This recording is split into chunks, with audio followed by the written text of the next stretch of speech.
Have you been to the Samuel Smith Farmstead in East Lyme that dates back to 1748?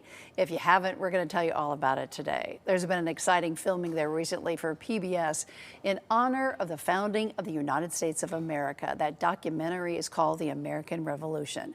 My guests are Betsy Getch, president of the board of the Friends of Samuel Smith House, and Amy Zinsser, board member and historian. Welcome to you both for being here. Give me the history of this farmstead.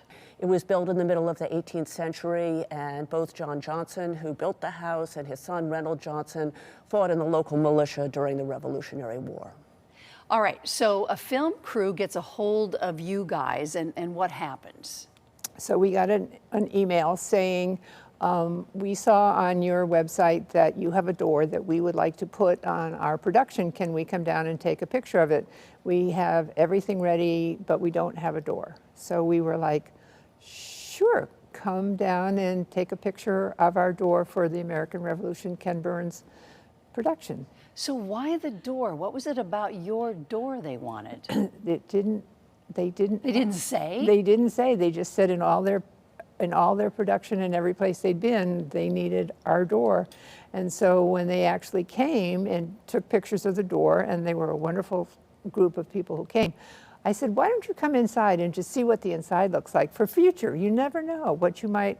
And so they came in and they spent an interesting amount of time in our kitchen, and that's what ended up going on in the movie. And we thought it was going to be the door, but it was the kitchen. So way to go. All right, so the door first, and what was it about the kitchen that they loved?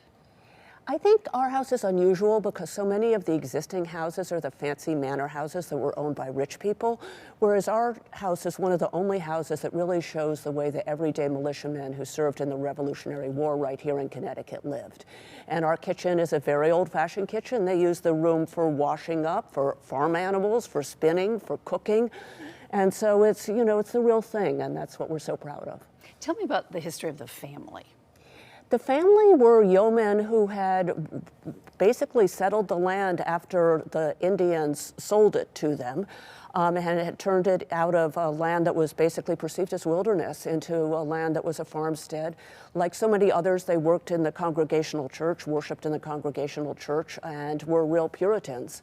And then as we approached the Revolution, they became Yankees along with the rest of the state. Betsy, what happens on this farm day to day?